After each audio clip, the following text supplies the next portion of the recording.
صلی اللہ علی محمد۔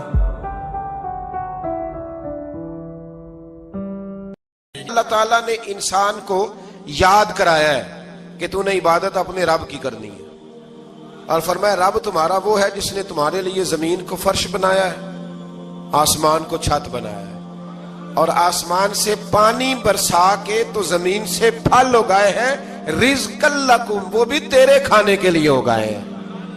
وہ جو آسمان سے بارش برسا کے زمین سے سبز اور پھل اگائے ہیں تو وہ بھی تیرے لیے۔ جب سارا کچھ تیرے لیے بنایا تو بھی تو عبادت کرنا اپنے رب کی، پھر کسی کو اس کا شریک نہ ٹھہرا۔ ایک چیلنج بھی کیا قرآن مجید نے اس رکوع کے اندر،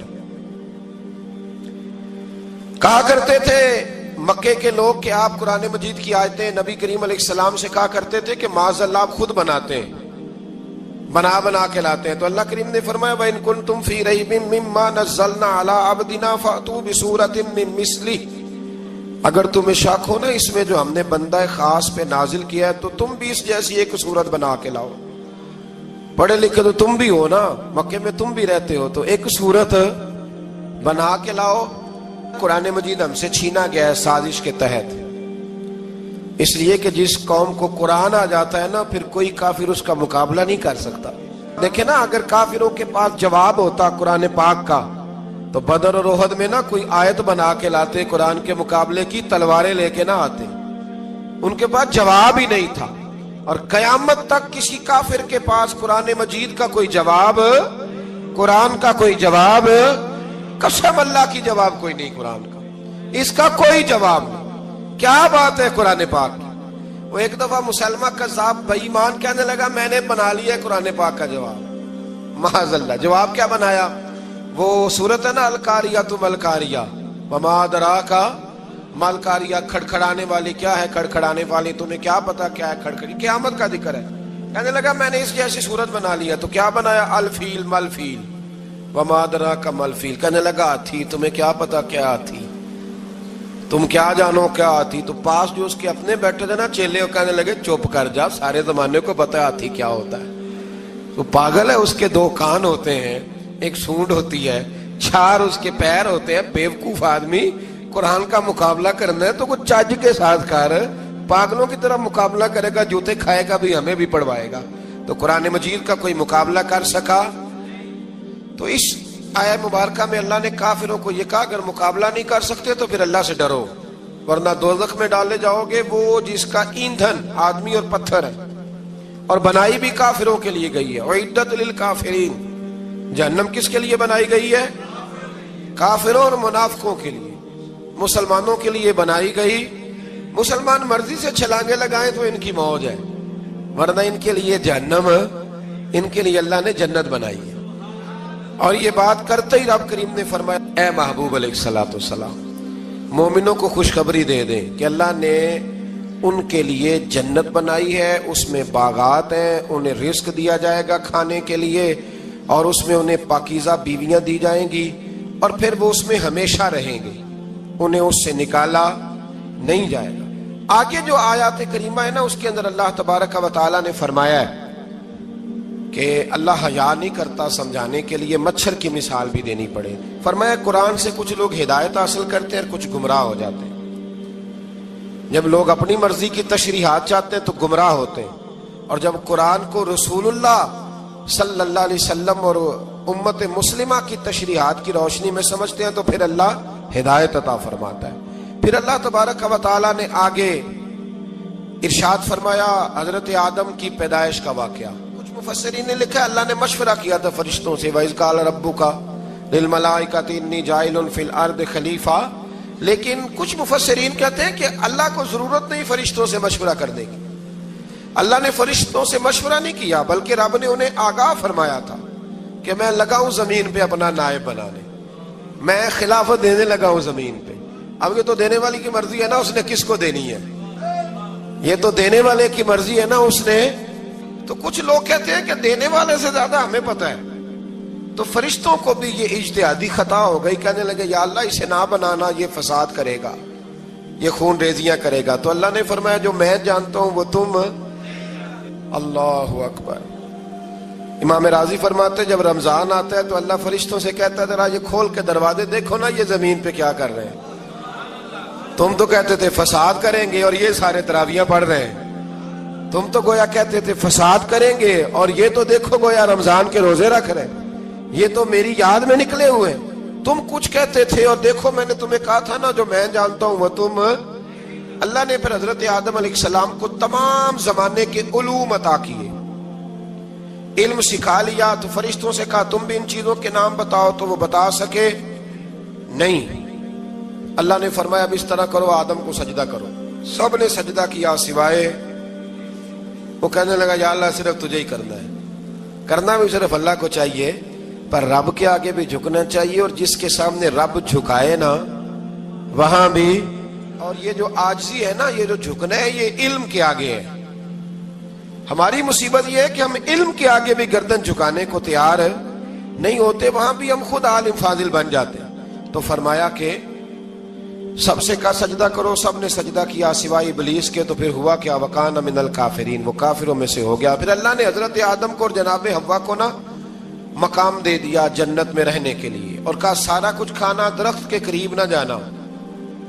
ابھی آپ کسی سے کہہ دیں تھوڑا سا کہ پیچھے نہ دیکھنا, یعنی اگر میری سمجھ لیں ادب کی وجہ سے کوئی 1.5-2 منٹ یا 6 منٹ نہیں بھی نہ دیکھے گا تو سوچے گا ضرور کہ پتہ نہیں اب پیچھے کیا ہے, مصیبت کیا ہے. یعنی آپ کہہ کے دیکھ لیں کسی کو, پیچھے نہ دیکھنا.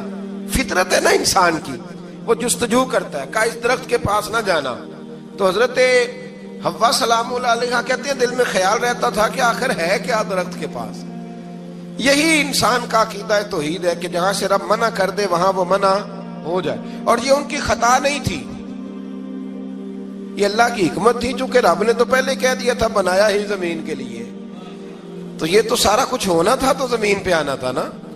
تو حضرت حوا اور جناب آدم کے پاس شیطان آیا, اب اس کو نکال تو دیا تھا پر ابھی اس کا جنت میں آنا جانا بند نہیں ہوا تھا, یہ بھی اللہ کی حکمت تھی. تو وہ کہنے لگا تمہیں پتہ ہے بعد میں مر جاؤ گے. تو حضرت حوا کہنے لگی کیا موت بھی آئے گی؟ کہاں, اس کی تکلیف بھی بڑی ہوگی, تو پھر بچیں گے کیسے؟ تو کہنے لگے پھل کھا لو اس درخت کا. تو بچنے کے لیے پھل کھایا تھا. اس طرح لوگ آج بہت سارے کام بچنے کے لیے کرتے ہیں پر بچ سکتے, بچنے کے لیے پھل کھایا تو اللہ نے فرمایا زمین پہ چلے جاؤ. تو حضرت آدم زمین پہ آئے, پھر کئی 100 سال روتے رہے. فَتَلَقَّى آدَمُ مِن رَبِّهِ کَلِمَاتٍ, تو پھر اللہ نے خود ہی جناب آدم کو کچھ کلمے سکھائے. علامہ اسماعیل حقی فرماتے ہیں وہ کلمے یہ تھے کہ حضرت آدم نے میرے نبی کا وسیلہ پیش کیا, اللہ کریم نے جناب آدم کی دعا کو مقبول فرما لیا.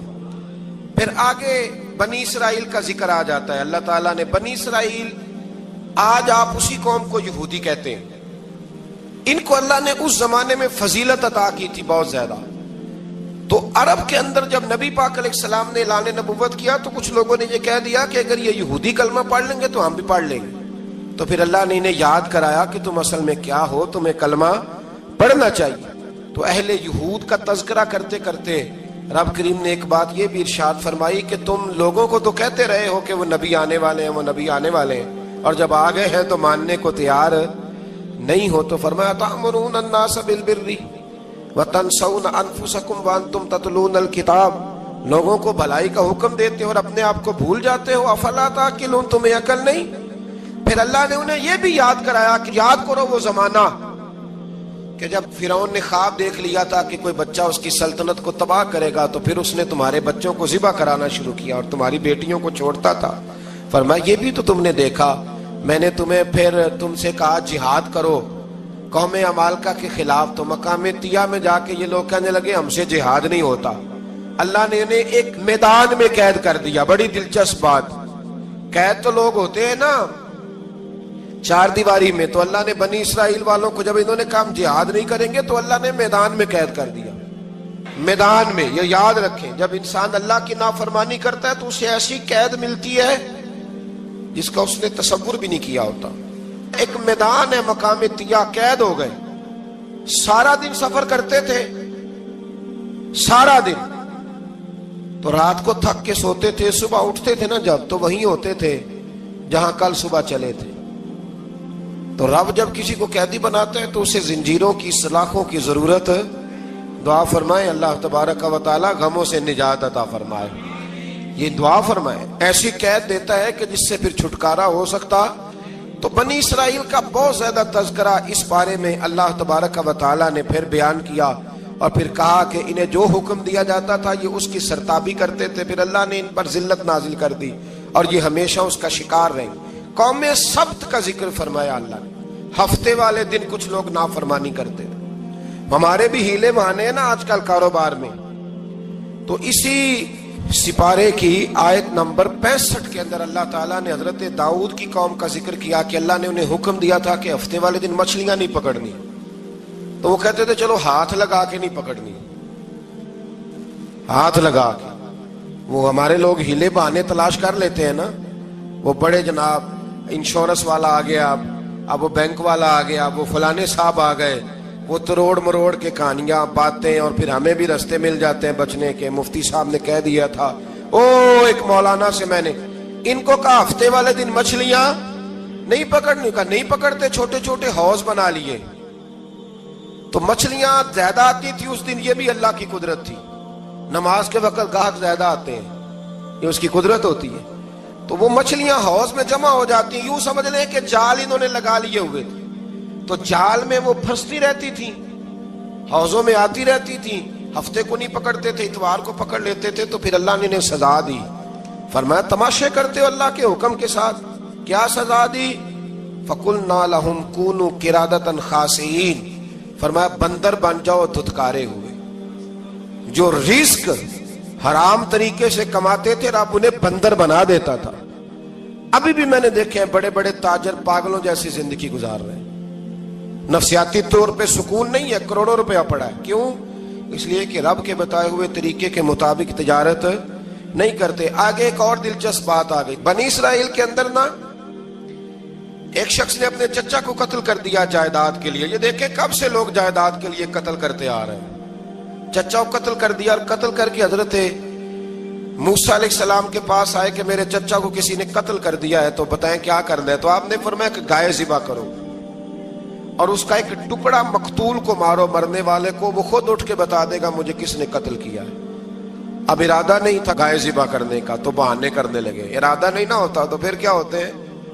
کہنے لگے گائے کس طرح کی ہو، بوڑھی ہو کہ بچی ہو، رنگ کیسا ہو، جوان ہو کہ چھوٹی ہو، حال میں ایک دفعہ چلنا سیکھ گئی ہو یا ابھی نہ سیکھی ہو۔ تو بتاتے گئے تو رب بھی شرطیں بیان کرتا گیا، گہرے زرد رنگ کی ہو، حال کے اندر اسے نہ چلایا گیا ہو، پانی نہ نکالا گیا ہو، نہ بچی ہو نہ جوان ہو، اس کے درمیان ہو۔ یہ ساری شرطیں کہاں پائی جاتی تھی؟ حضرت موسیٰ علیہ السلام کی قوم کا ایک شخص تھا جو اللہ کا ولی تھا، وہ جب انتقال کرنے لگا نا، اللہ اکبر، دیکھو رب ولیوں کی اولادوں پر بھی کتنا فضل فرماتا ہے۔ وہ جب انتقال کرنے لگا تو ایک اس کے پاس چھوٹی سی بچیا تھی، گائے کی بچی، اس نے جنگل میں چھوڑ دی۔ کہنے لگا یا اللہ میں تیرے نام پہ چھوڑتا ہوں، میرا بچہ جوان ہو جائے تو اسے دے دینا، اور تو سرمایہ ہی کوئی نہیں۔ بچہ بڑا ہوا تو بچہ بھی بڑا نیک تھا، اپنی ماں کا بڑا فرما بردار تھا۔ اس کی ماں نے کہا بیٹا تیرے باپ نے ایک گائے چھوڑی تھی، تو بچہ جنگل میں گیا اور جا کے کہنے لگا اے اللہ میری گائے مجھ سے ملا دے۔ تو رب کریم نے وہ گائے واپس کر دی، وہ گائے گھر لے آیا۔ اب وہ کہنے لگا اماں بیچ دوں، تو اماں کہنے لگی بیٹا میرے پوچھے بغیر نہ بیچنا۔ کئی دفعہ گاہک لگے پر اس نے کہا جب تک میری اماں نہ کہے گی میں بیچوں گا۔ ادھر بنی اسرائیل والے شرطیں جتنی گائے کے بارے میں پوچھ چکے تھے وہ ساری اسی گائے میں پائی جاتی تھی۔ تو یہ ڈھونڈتے ڈھونڈتے وہاں پہنچ گئے، تو کہنے لگے گائے چاہیے۔ تو اس نے کہا بھی تمہاری مرضی سے نہیں، قیمت میری مرضی کی۔ ایک مفسر نے تو یہاں تک لکھا ہے کہ اس نے کہا گائے ذبح کر کے نا، تو جتنا گائے کے اندر گوشت ہوگا نا اتنا ہی کھال کے اندر تو مجھے مال بھر کے دو گے، اتنے سکے بھر کے دو گے، اتنی اشرفیاں بھر کے دو گے تو پھر تمہیں گائے دوں گا۔ تو پھر یہ گائے انہیں ملی اور یہ گائے لے کر کے آئے۔ زیادہ سوالات نہ کرتے تو زیادہ الجھتے نہ۔ ہم بھی دین کے معاملے میں بڑے سوال جواب کرتے ہیں، اتنا سوال کریں جتنی اس کی ضرورت ہے۔ ان لوگوں نے سوالات زیادہ کی ہو تو پھر الجھ زیادہ گئے. تو میرے بھائی اس کا ذکر بھی اللہ تبارک و تعالیٰ نے پہلے پارے کے اندر بیان فرمایا. پھر اللہ کریم نے فرمایا کہ کچھ ایسے لوگ بھی ہیں یہودیوں میں سے جن کا دعویٰ ہو گیا ہے کہ ہم اللہ کے بڑے پیارے ہیں. فرمایا یہ صرف ان کے منہ کی باتیں ہیں, یہ تو قیامت میں پتہ چلے گا نا کہ اللہ کا پیار کس کے ساتھ زیادہ ہے. اور پھر یہ بھی یہودیوں نے دعویٰ کیا ہے, اسی پارے میں اللہ فرماتے ہیں کہ ان کا دعویٰ ہے کہ ہم اللہ کے بڑے پیارے ہیں, جنت میں ہم ہی جائیں گے. تو اللہ فرماتے ہیں پھر مرنے کی دعا تو کرو, جنت میں تو مر کے جانا ہے نا. لیکن رب فرماتے ہیں یہ کبھی مرنے کی دعا نہیں کریں گے, اس لیے کہ انہیں پتہ ہے کہ ہم نے آخرت کے لیے کیا بھیجا. لے جی پہلا حکم آ گیا یا ایھا الذین آمنوا کہہ کے, پہلی آیت قرآن پاک کی پہلے سپارے میں پہلی آیت جس میں اللہ نے کہا یا ایھا الذین آمنوا. تو پہلا حکم آمنوا کہہ کے آیت نمبر 104 میں جو اللہ نے حکم دیا ہے نا وہ نبی پاک کی تعظیم کا حکم ہے. پہلا حکم ہی اللہ نے حضور کی عزت اور ناموس کا ارشاد فرمایا. پہلا اس ترتیب کے لحاظ سے وہ ہوا یہ کہ جب نبی پاک کو بات ارشاد کرتے تو صحابہ کرام اٹھ کے عرض کرتے رائینا یا رسول اللہ, حضور سمجھ نہیں آئی ذرا رعایت کر دے. تو یہودیوں کی عبرانی زبان کے اندر نہ ذرا کھینچ کے پڑھتے تھے رائینا, تو اس کا معنی بنتا تھا معاذ اللہ اے ہمارے چرواہے. بکریاں چرانے والے کو بھی وہ رائینا کہتے تھے. تو جب صحابہ یہ کہنے لگے تو اللہ نے منع ہی کر دیا. فرمایا میرے محبوب کے غلاموں, اس لفظ کے پیچھے چھپ کے, اس لفظ کے پیچھے چھپ کے لوگ میرے نبی کی بے ادبی کر جاتے ہیں. تو جس لفظ کا کوئی ایک معنی بے ادبی والا بنتا ہو وہ لفظ بھی میرے نبی کے لیے نہ کہو. لفظ وہ والے کہو جس میں کوئی بے ادبی کا معنی نکلے نہ. یہاں لوگوں نے بڑے بڑے لفظ نہیں بول دیے, پھر کہتے میرا مطلب یہ تھا, میرا مطلب وہ تھا. تو تو نے وہ لفظ بولا کیوں جس کا کوئی غلط مطلب بھی نکل سکتا تھا؟ اللہ نے فرمایا یا ایھا الذین آمنوا لا تقولوا رائینا, اے ایمان والو رائینا کہو ہی نہ. تو یا اللہ کیا کہیں؟ فرمایا وقولوا انظرنا, تم کہو یا رسول اللہ ایک نظر فرمائیے. انداز دیکھیے, انظرنا ایک نظر. تو ہمارے بزرگ تو پہلے بڑے پیار والوں نے کہہ دیا یا رسول اللہ انظر حالنا. کہتے کہاں سے لاتے ہو جملے؟ میں نے کہا اللہ کی کتاب سے.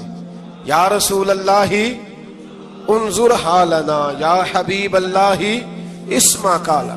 تو تم کہو انظرنا, محبوب نظر کرم کرے, واسمعوا, اور کیا ضرورت ہے دوبارہ پوچھنے کی؟ اللہ کہتا ہے پہلے ہی دھیان سے سنا کرو, پہلے ہی واسمعوا, پہلے ہی احتیاط سے سنو. وللکافرین عذاب علیم, اور کافروں کے لیے دردناک عذاب ہے.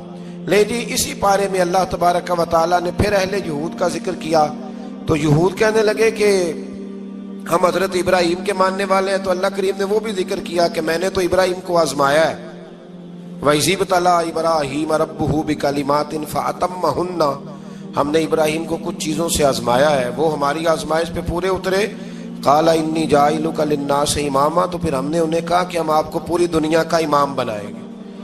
وہ آزمائش کیا تھی؟ آگ میں جانا بھی آزمائش, بیٹے کا نہ ہونا بھی آزمائش, بیٹا ہوا تو پھر اسے وادی غیر ذی زرع میں چھوڑ کے آنا بھی آزمائش, بڑا ہوا تو پھر ذبح کرنا بھی آزمائش. فرمایا جہاں جہاں آزمایا ہے نا ابراہیم ہماری آزمائش میں پورے اترے.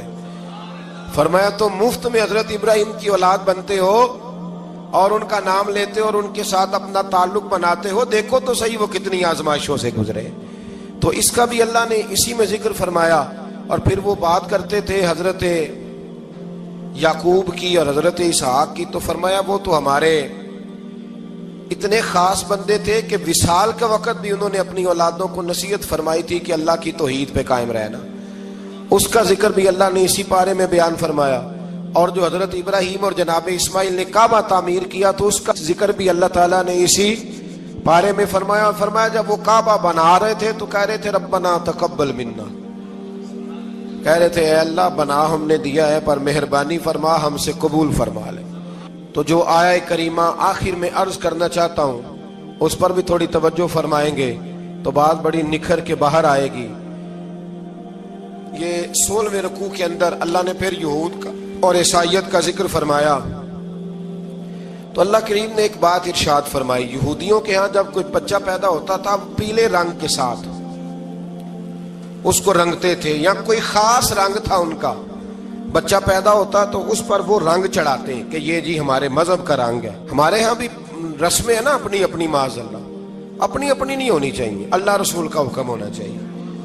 تو یہودیوں کے ہاں بچہ پیدا ہوتا تو ایک خاص رنگ چڑھاتے، عیسائیوں کے ہاں پیدا ہوتا تو وہ بھی ایک خاص رنگ چڑھاتے. تو مسلمانوں کے ہاں بچے پیدا ہوئے تو انہوں نے بھی توجہ کی کہ یہ کیا ہو رہا ہے، تو رب کریم نے فرمایا صبغۃ اللہ، رنگ اللہ کا ہی ہے. ومن احسن من اللہ صبغہ، اور فرمایا اللہ کے رنگ سے زیادہ خوبصورت کس کا رنگ ہو سکتا ہے. اللہ کا رنگ کیا ہے؟ لا الہ الا اللہ محمد الرسول اللہ صلی اللہ علیہ. فرمایا نیلے پیلے کالے رنگ نہ چڑھاؤ، اپنے ذہن پر توحید و رسالت کا رنگ چڑھاؤ. یہ سب سے بہترین رنگ ہے. اگر تمہارے ذہنوں پر رب رسول کی توحید کا رنگ چڑھ گیا تو یہ وہ والا رنگ ہے، پھر تمہیں کسی اور رنگ کی طرف جانے کی ضرورت نہیں پڑے گی. تو فرمایا رنگ وہ پیدا کرو جو توحید کا ہے، رسالت کا ہے، اس رنگ کی توجہ کرو.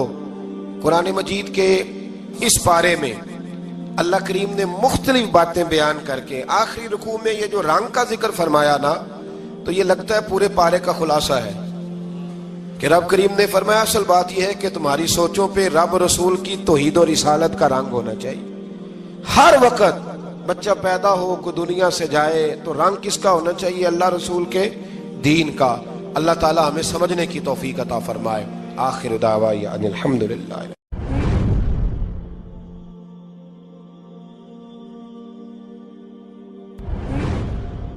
اللہ تعالیٰ نے انسان کو یاد کرایا ہے کہ تو نے عبادت اپنے رب کی کرنی ہے، اور فرمایا رب تمہارا وہ ہے جس نے تمہارے لیے زمین کو فرش بنایا ہے، آسمان کو چھت بنایا ہے، اور آسمان سے پانی برسا کے تو زمین سے پھل اگائے ہیں، رزق لکم، وہ بھی تیرے کھانے کے لیے اگائے ہیں.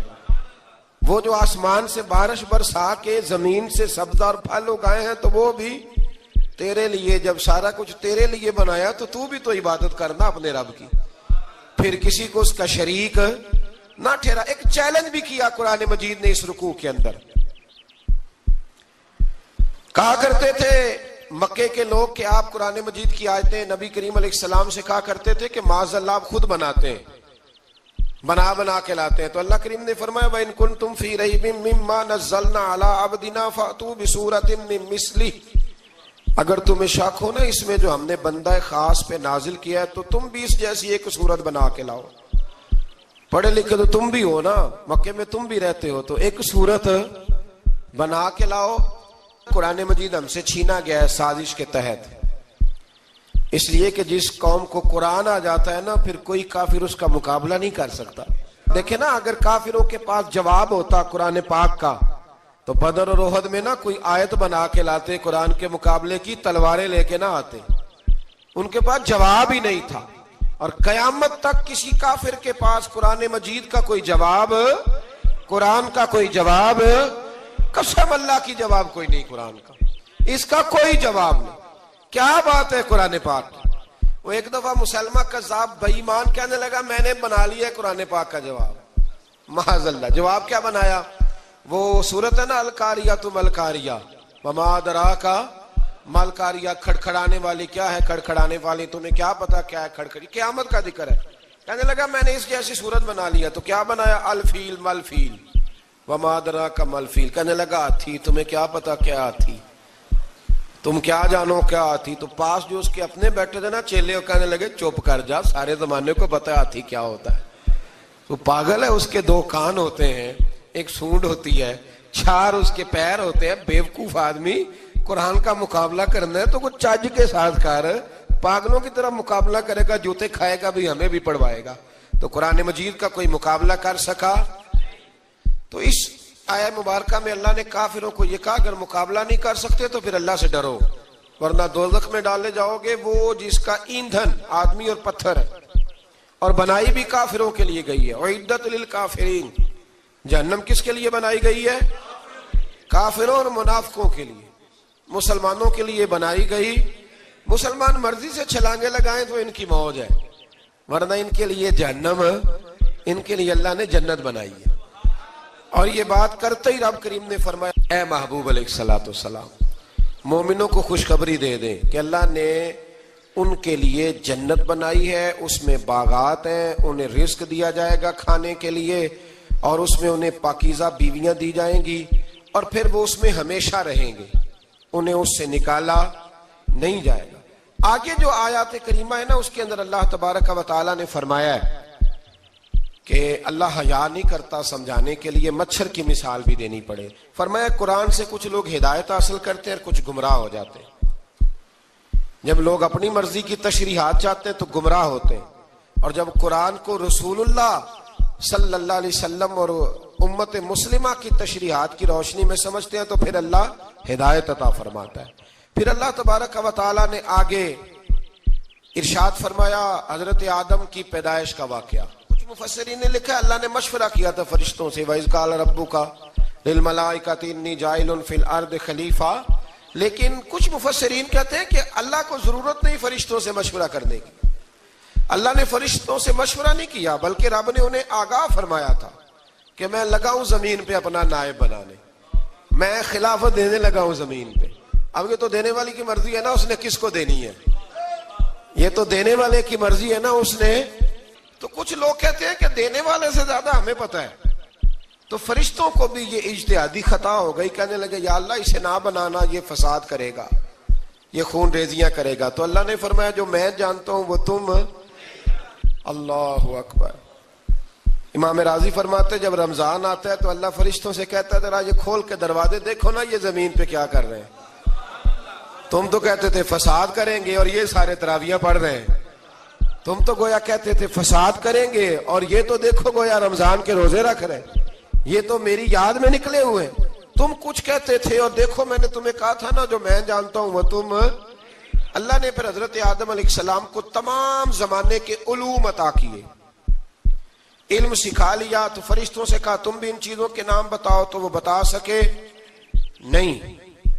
اللہ نے فرمایا اب اس طرح کرو آدم کو سجدہ کرو، سب نے سجدہ کیا سوائے وہ، کہنے لگا یا اللہ صرف تجھے ہی کرنا ہے، کرنا بھی صرف اللہ کو چاہیے، پر رب کے آگے بھی جھکنا چاہیے، اور جس کے سامنے رب جھکائے نا وہاں بھی۔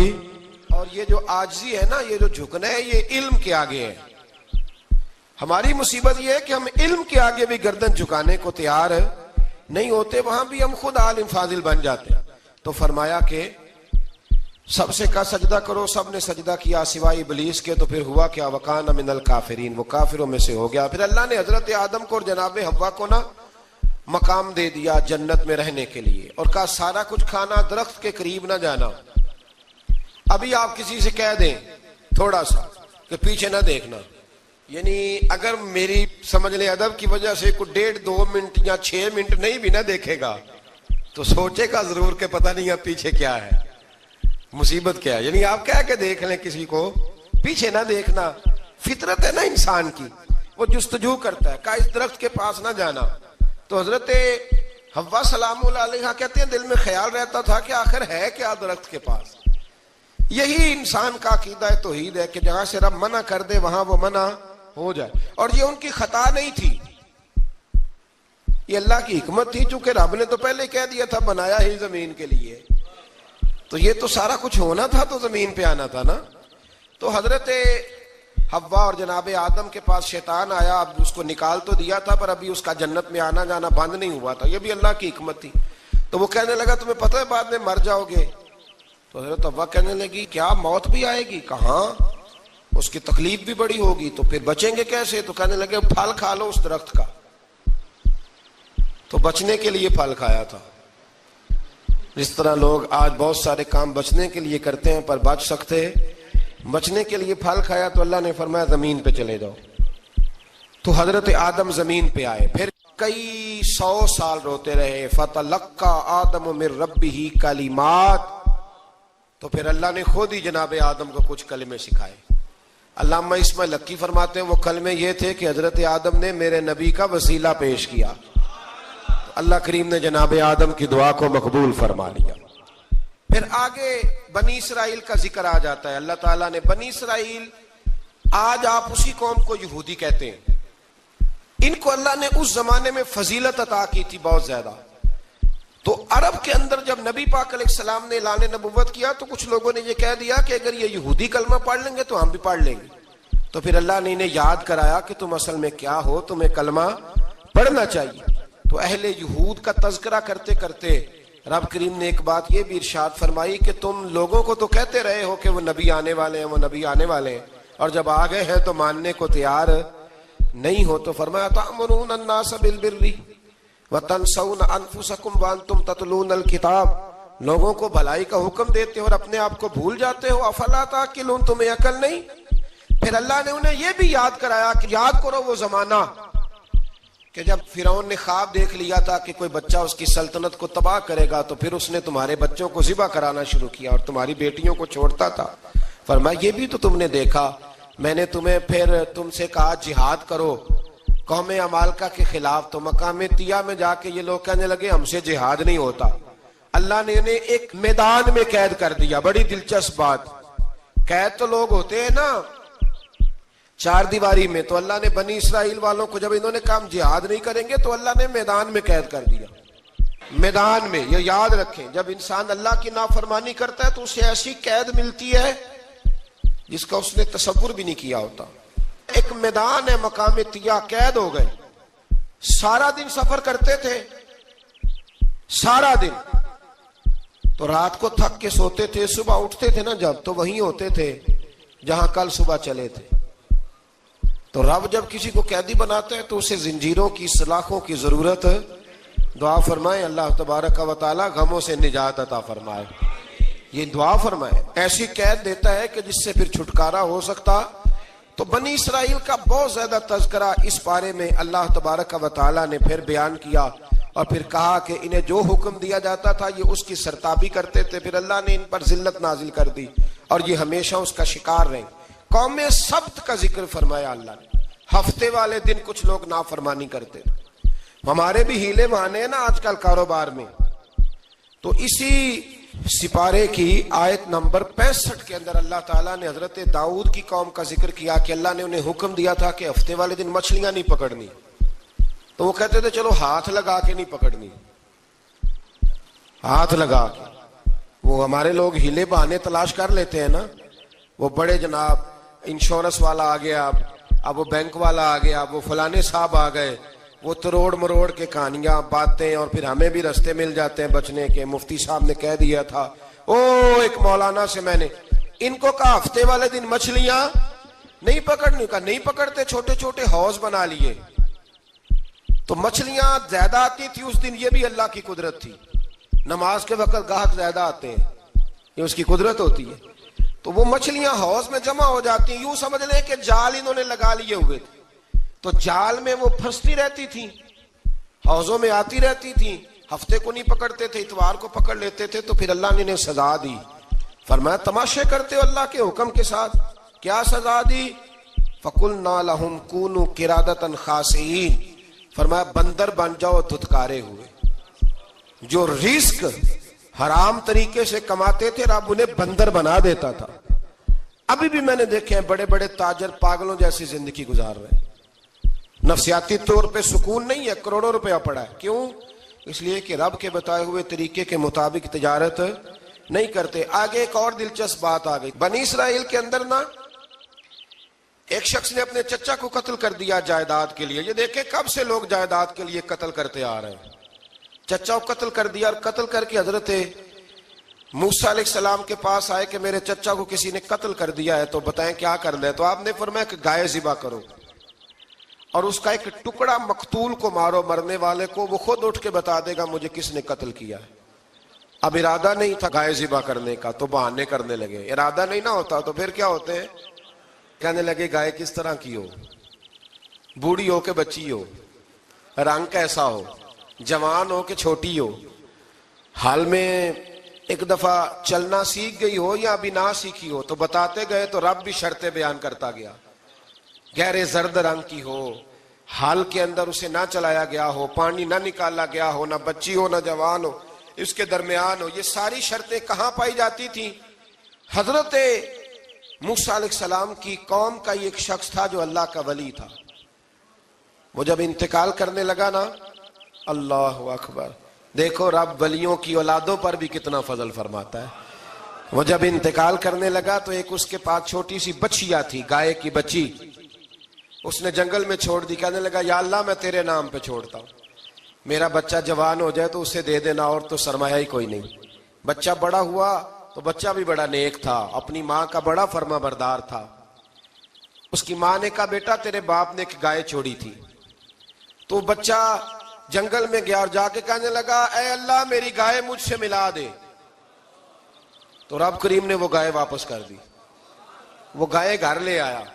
اب وہ کہنے لگا اماں بیچ دوں، تو اماں کہنے لگی بیٹا میرے پوچھے بغیر نہ بیچنا. کئی دفعہ گاہک لگے پر اس نے کہا جب تک میری اماں نہ کہے گی میں بیچوں گا. ادھر بنی اسرائیل والے شرطیں جتنی گائے کے بارے میں پوچھ چکے تھے وہ ساری اسی گائے میں پائی جاتی تھی. تو یہ ڈھونڈتے ڈھونڈتے وہاں پہنچ گئے تو کہنے لگے گائے چاہیے. تو اس نے کہا بھی تمہاری مرضی سے نہیں، قیمت میری مرضی کی. ایک مفسر نے تو یہاں تک لکھا ہے کہ اس نے کہا گائے ذبح کر کے نا تو جتنا گائے کے اندر گوشت ہوگا نا اتنا ہی کھال کے اندر تم مجھے مال بھر کے دو گے، اتنے سکے بھر کے دو گے، اتنی اشرفیاں بھر کے دو گے تو پھر تمہیں گائے دوں گا. تو پھر یہ گائے انہیں ملی اور یہ گائے لے کر کے آئے. زیادہ سوالات نہ کرتے تو زیادہ الجھتے نہ. ہم بھی دین کے معاملے میں بڑے سوال جواب کرتے ہیں، اتنا سوال کریں جتنی اس کی ضرورت ہے. ان لوگوں نے سوالات زیادہ کیے تو پھر الجھ زیادہ گئے. تو میرے بھائی اس کا ذکر بھی اللہ تبارک و تعالیٰ نے پہلے پارے کے اندر بیان فرمایا. پھر اللہ کریم نے فرمایا کہ کچھ ایسے لوگ بھی ہیں یہودیوں میں سے جن کا دعویٰ ہو گیا ہے کہ ہم اللہ کے بڑے پیارے ہیں. فرمایا یہ صرف ان کے منہ کی باتیں ہیں، یہ تو قیامت میں پتہ چلے گا نا کہ اللہ کا پیار کس کے ساتھ زیادہ ہے. اور پھر یہ بھی یہودیوں نے دعویٰ کیا ہے. اسی پارے میں اللہ فرماتے ہیں کہ ان کا دعویٰ ہے کہ ہم اللہ کے بڑے پیارے ہیں، جنت میں ہم ہی جائیں گے. تو اللہ فرماتے ہیں پھر مرنے کی دعا تو کرو، جنت میں تو مر کے جانا ہے نا. لیکن رب فرماتے ہیں یہ کبھی مرنے کی دعا نہیں کریں گے، اس لیے کہ انہیں پتہ ہے کہ ہم نے آخرت کے لیے کیا بھیجا. لیکن جی پہلا حکم آ گیا یا ایھا الذین آمنوا کہہ کے پہلی آیت قرآن پاک کی پہلے سپارے میں پہلی آیت جس میں اللہ نے کہا یا ایھا الذین آمنوا. تو پہلا حکم آمنوا کہہ کے آیت نمبر 104 میں جو اللہ نے حکم دیا ہے نا وہ نبی پاک کی تعظیم کا حکم ہے. پہلا حکم ہی اللہ نے حضور کی عزت اور ناموس کا ارشاد فرمایا. پہلا اس ترتیب کے لحاظ سے وہ ہوا یہ کہ جب نبی پاک کو بات ارشاد کرتے تو صحابہ کرام اٹھ کے عرض کرتے رائینا یا رسول اللہ، حضور سمجھ نہیں آئی ذرا رعایت کر دیں. تو یہودیوں کی عبرانی زبان کے اندر نہ ذرا کھینچ کے پڑھتے تھے رائینا، تو اس کا معنی بنتا تھا معاذ اللہ اے ہمارے چرواہے. بکریاں چرانے والے کو بھی وہ رائینا کہتے تھے. تو جب صحابہ یہ کہنے لگے تو اللہ نے منع ہی کر دیا. فرمایا میرے محبوب کے غلاموں اس لفظ کے پیچھے چھپ کے لوگ میرے نبی کی بے ادبی کر جاتے ہیں. تو جس لفظ کا کوئی ایک معنی بے ادبی والا بنتا ہو وہ لفظ بھی میرے نبی کے لیے نہ کہو. لفظ وہ والے کہو جس میں کوئی بے ادبی کا معنی نکلے نہ. یہاں لوگوں نے بڑے بڑے لفظ نہیں بول دیے پھر کہتے میرا مطلب یہ تھا، میرا مطلب وہ تھا. تو تو نے وہ لفظ بولا کیوں جس کا کوئی غلط مطلب بھی نکل سکتا تھا. اللہ نے فرمایا یا ایھا الذین آمنوا لا تقولوا رائینا، اے ایمان والو رائینا کہو ہی نہ. تو یا اللہ کیا کہیں؟ فرمایا وقولوا انظرنا، تم کہو یا رسول اللہ ایک نظر فرمائیے.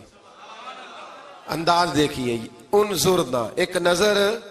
تو ہمارے بزرگ تو پہلے بڑے پیار والوں نے کہہ دیا یا رسول اللہ انظر حالنا. کہتے کہاں سے لاتے ہو جملے؟ میں نے کہا اللہ کی کتاب سے.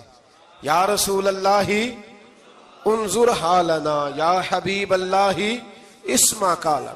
تو تم کہو انظرنا، محبوب نظر کرم کریں، واسمعوا. اور کیا ضرورت ہے دوبارہ پوچھنے کی؟ اللہ کہتا ہے پہلے ہی دھیان سے سنا کرو، پہلے ہی واسمعوا، پہلے ہی احتیاط سے سنو. وللکافرین عذاب علیم، اور کافروں کے لیے دردناک عذاب ہے. لیکن جی اسی پارے میں اللہ تبارک و تعالیٰ نے پھر اہل یہود کا ذکر کیا.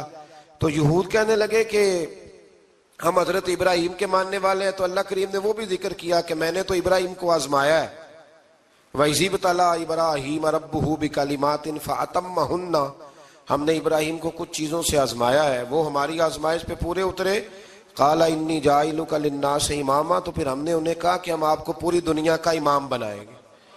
وہ آزمائش کیا تھی؟ آگ میں جانا بھی آزمائش، بیٹے کا نہ ہونا بھی آزمائش، بیٹا ہوا تو پھر اسے وادی غیر ذی زرع ان میں چھوڑ کے آنا بھی آزمائش، بڑا ہوا تو پھر ذبح کرنا بھی آزمائش۔ فرمایا جہاں جہاں آزمایا ہے نا، ابراہیم ہماری آزمائش میں پورے اترے۔ فرمایا تو مفت میں حضرت ابراہیم کی اولاد بنتے ہو اور ان کا نام لیتے اور ان کے ساتھ اپنا تعلق بناتے ہو، دیکھو تو صحیح وہ کتنی آزمائشوں سے گزرے۔ تو اس کا بھی اللہ نے اسی میں ذکر فرمایا۔ اور پھر وہ بات کرتے تھے حضرت یعقوب کی اور حضرت اسحاق کی، تو فرمایا وہ تو ہمارے اتنے خاص بندے تھے کہ وصال کا وقت بھی انہوں نے اپنی اولادوں کو نصیحت فرمائی تھی کہ اللہ کی توحید پہ قائم رہنا، اس کا ذکر بھی اللہ نے اسی پارے میں بیان فرمایا۔ اور جو حضرت ابراہیم اور جناب اسماعیل نے کعبہ تعمیر کیا تو اس کا ذکر بھی اللہ تعالیٰ نے اسی پارے میں فرمایا۔ اور فرمایا جب وہ کعبہ بنا رہے تھے تو کہہ رہے تھے ربنا تقبل منا، کہہ رہے تھے اے اللہ بنا ہم نے دیا ہے پر مہربانی فرما ہم سے قبول فرما لے۔ تو جو آیہ کریمہ آخر میں عرض کرنا چاہتا ہوں اس پر بھی تھوڑی توجہ فرمائیں گے تو بات بڑی نکھر کے باہر آئے گی۔ یہ 16ویں رکوع کے اندر اللہ نے پھر یہود کا اور عیسائیت کا ذکر فرمایا تو اللہ کریم نے ایک بات ارشاد فرمائی، یہودیوں کے ہاں جب کوئی بچہ پیدا ہوتا تھا پیلے رنگ کے ساتھ اس کو رنگتے تھے، یا کوئی خاص رنگ تھا ان کا، بچہ پیدا ہوتا تو اس پر وہ رنگ چڑھاتے کہ یہ جی ہمارے مذہب کا رنگ ہے۔ ہمارے ہاں بھی رسمیں ہیں نا اپنی اپنی، معاذ اللہ اپنی اپنی نہیں ہونی چاہیے، اللہ رسول کا حکم ہونا چاہیے۔ تو یہودیوں کے ہاں بچہ پیدا ہوتا تو ایک خاص رنگ چڑھاتے، عیسائیوں کے ہاں پیدا ہوتا تو وہ بھی ایک خاص رنگ چڑھاتے۔ تو مسلمانوں کے ہاں بچے پیدا ہوئے تو انہوں نے بھی توجہ کی کہ یہ کیا ہو رہا ہے، تو رب کریم نے فرمایا صبغۃ اللہ، رنگ اللہ کا ہی ہے۔ ومن احسن من اللہ صبغہ، اور فرمایا اللہ کے رنگ سے زیادہ خوبصورت کس کا رنگ ہو سکتا ہے؟ اللہ کا رنگ کیا ہے؟ لا الہ الا اللہ محمد الرسول اللہ صلی اللہ علیہ۔ فرمایا نیلے پیلے کالے رنگ نہ چڑھاؤ، اپنے ذہن پر توحید و رسالت کا رنگ چڑھاؤ، یہ سب سے بہترین رنگ ہے۔ اگر تمہارے ذہنوں پر رب رسول کی توحید کا رنگ چڑھ گیا تو یہ وہ والا رنگ ہے، پھر تمہیں کسی اور رنگ کی طرف جانے کی ضرورت نہیں پڑے گی۔ تو فرمایا رنگ وہ پیدا کرو جو توحید کا ہے، رسالت کا ہے، اس رنگ کی توجہ کرو۔ قرآن مجید کے اس پارے میں اللہ کریم نے مختلف باتیں بیان کر کے آخری رکوع میں یہ جو رنگ کا ذکر فرمایا نا، تو یہ لگتا ہے پورے پارے کا خلاصہ ہے کہ رب کریم نے فرمایا اصل بات یہ ہے کہ تمہاری سوچوں پہ رب رسول کی توحید و رسالت کا رنگ ہونا چاہیے۔ ہر وقت بچہ پیدا ہو، کوئی دنیا سے جائے تو رنگ کس کا ہونا چاہیے؟ اللہ رسول کے دین کا۔ اللہ تعالی ہمیں سمجھنے کی توفیق عطا فرمائے۔ آخر دعوانا ان الحمدللہ۔ صلی اللہ علی محمد۔ چنگا لگدا ہے علی والا، سونا لگدا ہے علی والا، سونا لگدا ہے علی والا، چنگا لگدا ہے علی والا، علی والا والا علی والا، چنگا لگدا ہے علی والا، سونا لگدا ہے علی والا۔ کسے بھی میدان چو، کسے بھی میدان چو، سن لے سن لے سن لے، نہیں بھجدا علی والا، نہیں بھجدا علی والا۔ صلی اللہ علی